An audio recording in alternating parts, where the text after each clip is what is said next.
Assalamualaikum warahmatullahi wabarakatuh. Sahabat berbagi cerita yang dimuliakan Allah, di awal peradaban manusia terhampar sebuah kisah yang syarat makna dan inspirasi tentang kehidupan Nabi Adam di bumi. Misteri asal-usul manusia, pertemuan Adam dan Hawa, serta perjalanan mereka melalui berbagai liku-liku di dunia menjadi bagian tak terpisahkan dalam catatan sejarah kehidupan manusia. Kehidupan Nabi Adam sebagai manusia pertama memang telah menjadi sumber teka-teki yang menarik perhatian umat manusia sepanjang sejarah.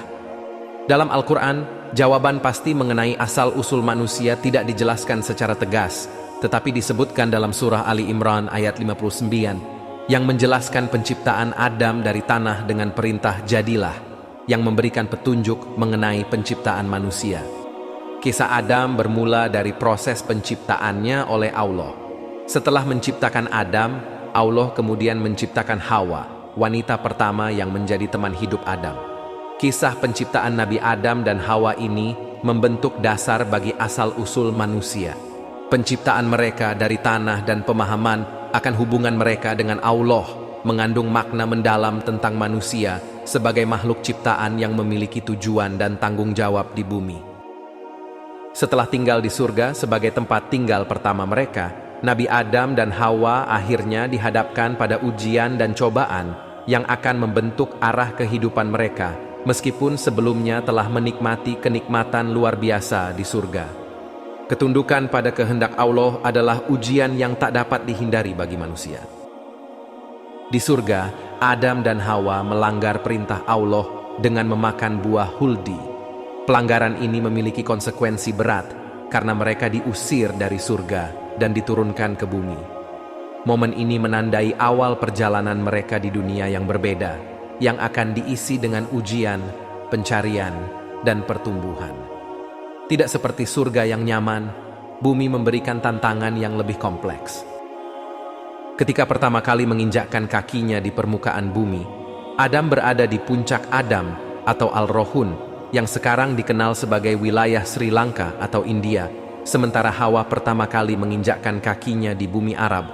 Hal ini menandai pemisahan mereka di bumi yang kini menjadi tempat ujian dan pembelajaran baru. Diriwayatkan oleh At-Tabrani dan Abu Nuaim di dalam Al-Hilyah dari Abu Hurairah, Rasulullah Shallallahu Alaihi Wasallam bersabda, Adam diturunkan di India. Dia merasa kesepian. Akhirnya Jibril pun turun dan mengumandangkan azan. Ketika mendengar nama Muhammad disebutkan, Adam bertanya kepada Jibril, "Siapa Muhammad ini?" Jibril menjawab, "Dia adalah anak keturunanmu yang terakhir dari kalangan nabi." Selama 40 tahun sejak diusir dari surga dan tinggal di bumi, Nabi Adam tidak pernah makan karena dia tidak tahu apa yang harus dimakan. Nabi Adam juga telanjang sampai kemudian malaikat Jibril memberikan kain wol hasil tenunan Hawa yang pada saat itu belum bertemu dengan Adam. Adam dan Hawa terpisah selama 500 tahun. Saat matahari terbit menandakan datangnya siang, Adam menyaksikan matahari berputar di langit. Perasaan kagum memenuhi hatinya.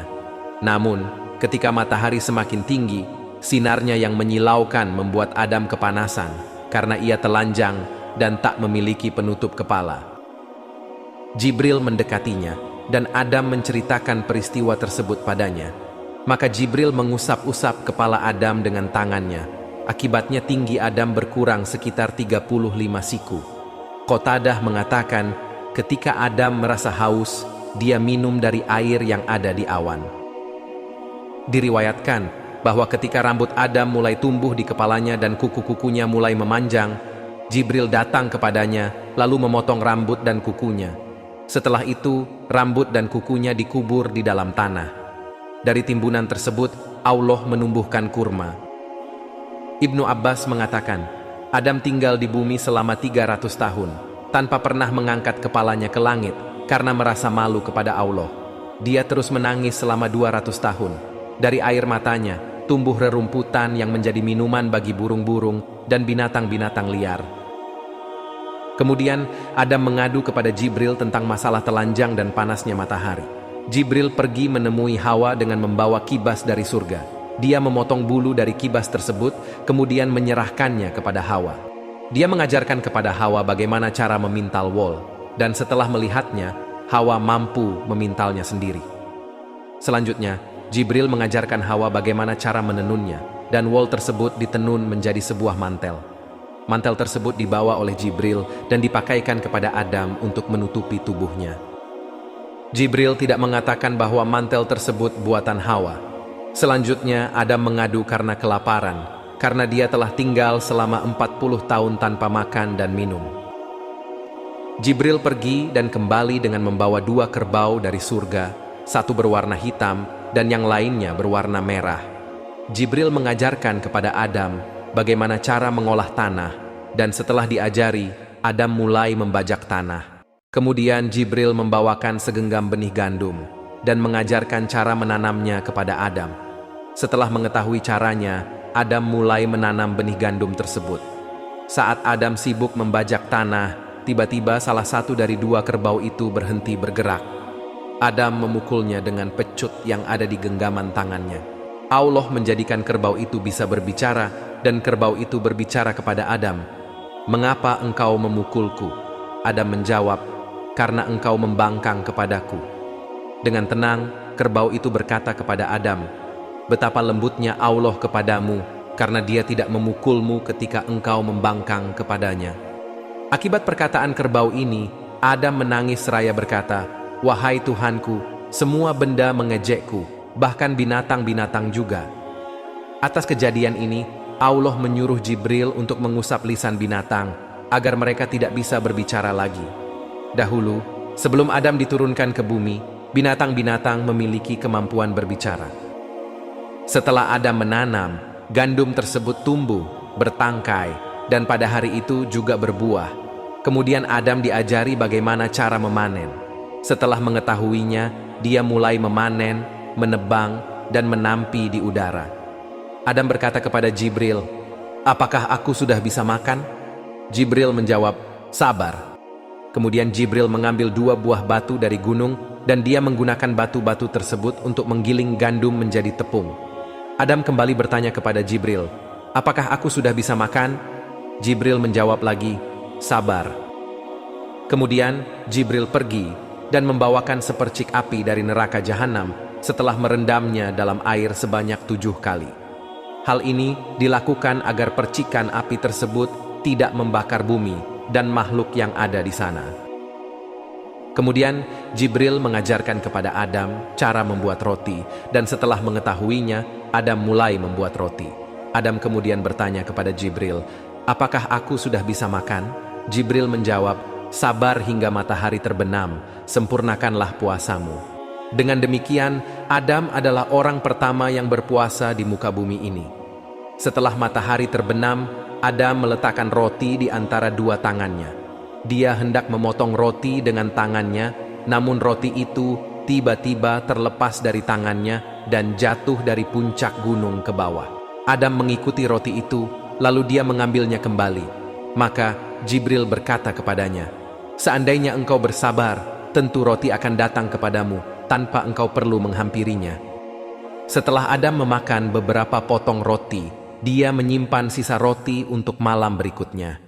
Jibril kemudian berkata kepadanya, "Seandainya engkau tidak melakukan hal itu, tentu tidak akan ada anak cucumu yang menyimpan sesuatu untuk waktu yang akan datang." Karena Adam mengikuti saran ini, maka kebiasaan ini menjadi tradisi yang diwariskan kepada anak cucu Adam. Setelah Adam memakan roti tersebut, dia merasa haus dan kemudian diberi minum air. Setelah itu, dia merasakan sensasi yang aneh yang belum pernah terjadi sebelumnya dalam tubuhnya. Ketika Jibril datang kepadanya, dia mengadukan hal tersebut.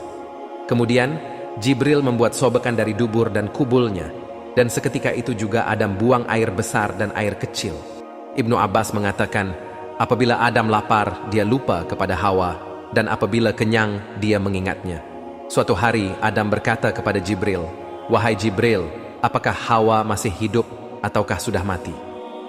Jibril menjawab, "Dia masih hidup dan keadaannya lebih baik daripada engkau, sebab dia berada di pinggir laut, dia bisa mencari ikan dan memakannya." Adam berkata, "Hai Jibril, Aku melihatnya dalam mimpiku malam tadi. Jibril berkata, "Wahai Adam, bergembiralah. Allah memperlihatkan Hawa kepadamu semata-mata karena hal itu menunjukkan sebentar lagi engkau akan berkumpul bersamanya." Setelah hari-hari ujian bagi Adam telah berakhir dan dia telah bertobat, Allah menerima tobatnya. Menurut sebuah riwayat, Adam berkata, "Wahai Tuhanku, dengan hak Muhammad, ampunilah kesalahanku." Allah berfirman kepadanya, "Bagaimana engkau mengetahui tentang Muhammad padahal aku belum menciptakannya?" Adam menjawab, "Setelah engkau menciptakanku, aku mengangkat kepalaku, lalu aku melihat tertulis di atas penyangga-penyangga aras kalimat La ilaha illallah Muhammadur Rasulullah. Maka aku yakin bahwa engkau tidak akan menyandingkan namamu kecuali dengan nama makhluk yang paling engkau cintai." Allah berfirman, "Hai Adam, engkau benar, dan aku telah memaafkan kesalahan-kesalahanmu karena engkau meminta ampun kepadaku dengan hak Muhammad."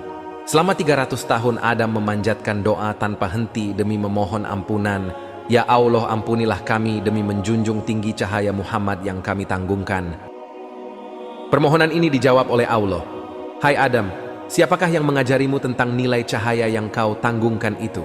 Adam menjawab, "Ya Allah, setelah engkau memberiku ruh dan mengajariku tentang seluruh nama dan panggilan, ke arah manapun aku menyaksikan bahwa nama dan panggilan wujud tersebut ada di samping asma dari substansi dirimu yang maha suci, sehingga aku sadar bahwa dialah alasan penciptaan dunia ini. Dialah pemberi syafaat mutlak. Dengan demikian, aku tahu bahwa cahaya yang kubawa serta adalah cahaya Muhammad yang mulia dan engkau cintai. Karena dia adalah rahmat bagi semesta alam, maka Muhammad adalah rahmat untukku juga. Itulah mengapa aku mohon kiranya engkau berkenan mengampuni kami demi menjunjung tinggi cahaya itu." Sebagai penegasan, kemudian Adam mendengar Allah berfirman kepadanya, "Walaupun dosa seseorang sebanyak butir-butir pasir di seluruh bumi ini, sebesar gelombang di samudera, dan sebanyak atom di alam semesta ini, aku akan mengampuninya, asal saja dia memohon ampunanku demi menjunjung tinggi Muhammadku dan memohon syafaat dari dia yang aku cintai. Aku akan mengangkat hamba yang paling rendah di antara mereka."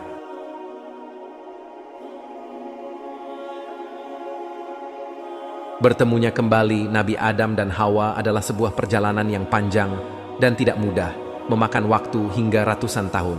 At-Sa'labi mengatakan, Allah kemudian mewahyukan kepada Adam, "Pindahlah dari India ke Mekah, tawaflah di sekitar Baitullah, dan mohonlah pengampunan kepadaku. Aku akan mengampuni kesalahanmu." Allah mengutus malaikat kepada Nabi Adam untuk membimbingnya dan menunjukkan jalan menuju Mekah. Selain itu, Allah Subhanahu wa Ta'ala juga menurunkan tongkat dari jenis pohon surga dengan panjang 20 siku. Saat Nabi Adam tiba di Mekkah, beliau melakukan tawaf yang sekarang menjadi salah satu ritual ibadah haji di Baitullah. Tawaf dilakukan sebanyak 7 kali tanpa berpakaian dan penutup kepala. Allah Subhanahu wa Ta'ala mengampuni kesalahan Nabi Adam dan menerima tobat beliau. Setelah itu, Allah Subhanahu wa Ta'ala memerintahkan Nabi Adam untuk pergi ke Arafah.